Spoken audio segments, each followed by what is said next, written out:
പുതിയ വീഡിയോയിലേക്ക് എല്ലാവർക്കും സ്വാഗതം. അതെ, ഒരു ഉണക്കച്ചെമ്മീൻ അച്ചാർ ഉണ്ടാക്കിയാലോ? പണ്ട് അമ്മമാരൊക്കെ പറയത്തില്ലേ, നല്ല അച്ചാറുണ്ടെങ്കിൽ ചോറിന് വേറെ കറിയൊന്നും വേണ്ടെന്ന്. അപ്പോൾ നമുക്ക് അങ്ങനൊരു അച്ചാർ ഉണ്ടാക്കി നോക്കാം. എന്താ പറയുക, അത്രയും വേറെ കറിയൊന്നും വേണ്ടാത്ത ടേസ്റ്റോട് കൂടിയ ഒരു അച്ചാർ നമുക്ക് ഉണ്ടാക്കാം. എങ്ങനെ ഉണ്ടാക്കാമെന്ന് നോക്കാം പെട്ടെന്ന്. ഓക്കെ, ചെമ്മീൻ ഞാൻ വെള്ളത്തിൽ നല്ലപോലെ കഴുകി വാരി എടുത്തിട്ടുണ്ട് കേട്ടോ. അധികം നേരം വെള്ളത്തിൽ കഴുകിയിട്ടത്. ചെമ്മീൻ വെള്ളത്തിൽ കുതിർന്നാൽ ആ ചെമ്മീൻ്റെ രുചി മുഴുവൻ ആ വെള്ളത്തിൽ പോകുമേ. വെളുത്തുള്ളി ഞാൻ കുറച്ച് അധികം ഉപയോഗിക്കുന്നുണ്ട് കേട്ടോ. ആ വെളുത്തുള്ളിയുടെ ഒരു മണം കിട്ടാനും പിന്നെ അച്ചാർ കഴിക്കുമ്പോൾ ആ വെളുത്തുള്ളി കടിക്കാനും ഒക്കെ ആയിട്ട്. ഇഞ്ചിയും അധികം യൂസ് ചെയ്യുന്നുണ്ട്. പിന്നെ ഞാനിവിടെ ഉണക്കമുളകാണ് ഉപയോഗിക്കുന്നത്. നിങ്ങൾക്ക് പച്ചമുളക് ഉപയോഗിക്കാം, കറിവേപ്പില ഉപയോഗിക്കാവേ. എനിക്കിപ്പോൾ കറിവേപ്പില എൻ്റെ കയ്യിൽ ഇല്ല, അതുകൊണ്ട് ഞാൻ ഉപയോഗിക്കുന്നില്ല. നമ്മുടെ ചെമ്മീൻ നമുക്ക് പൊരിച്ചെടുക്കാവേ.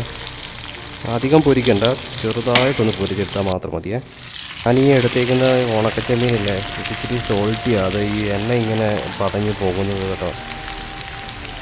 ചെമ്മീനകത്ത് അത്യാവശ്യം ഉപ്പുള്ളതുകൊണ്ട് എനിക്ക് അച്ചാറിനകത്ത് ഉപ്പിടേണ്ട ആവശ്യമില്ല.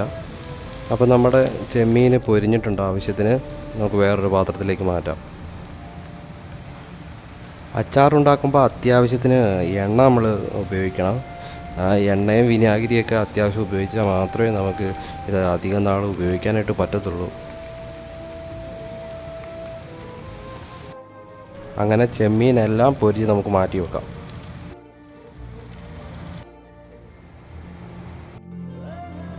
ഇനി പാത്രം വെച്ചിട്ട് ആവശ്യത്തിന് എണ്ണ നമുക്ക് ഒഴിച്ചു കൊടുക്കാം. എണ്ണ ചൂടായി കഴിയുമ്പോഴത്തേക്ക് നമ്മൾ എടുത്ത് വച്ചേക്കുന്ന വെളുത്തുള്ളിയും മുളകും ഇഞ്ചിയും എല്ലാം ആഡ് ചെയ്ത് കൊടുക്കാതെ. അധികം മൂപ്പിക്കണ്ട, ചെറുതായിട്ടൊന്ന് മൂപ്പിച്ചാൽ മാത്രം മതി.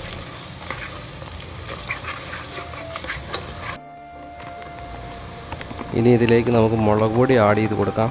ഞാനൊരു 3-3.5 സ്പൂൺ മുളക് പൊടി ഉപയോഗിക്കുന്നുണ്ട്. നന്നായിട്ട് മിക്സ് ചെയ്തെടുക്കാം. 1 ടേബിൾ സ്പൂൺ ഉലുവാപ്പൊടി നമുക്ക് ഇട്ട് കൊടുക്കാം.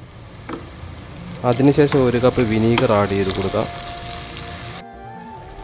ഇതൊന്ന് തിളച്ച് വരുമ്പോൾ നമ്മൾ പൊരിച്ച ചെമ്മീൻ ഇട്ട് കൊടുക്കുക. നന്നായിട്ടൊന്ന് ഇളക്കി ആ ചെമ്മീനും എണ്ണയും മസാലയും എല്ലാം കൂടെ ഒന്ന് യോജിപ്പിക്കുക.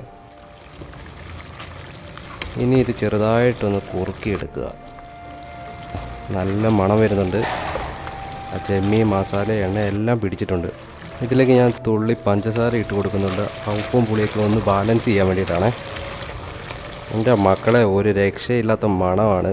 അപ്പോൾ നമ്മുടെ ചെമ്മീൻ അച്ചാർ റെഡി ആയിട്ടുണ്ട്.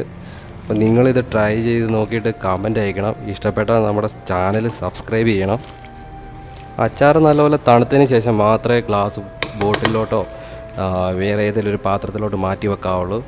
ഒരു 1 ദിവസം അല്ലെങ്കിൽ 2 ദിവസം കഴിഞ്ഞാൽ അച്ചാർ നല്ലപോലെ മസാല പിടിക്കത്തുള്ളൂ. കളർ തോയ്ക്ക്.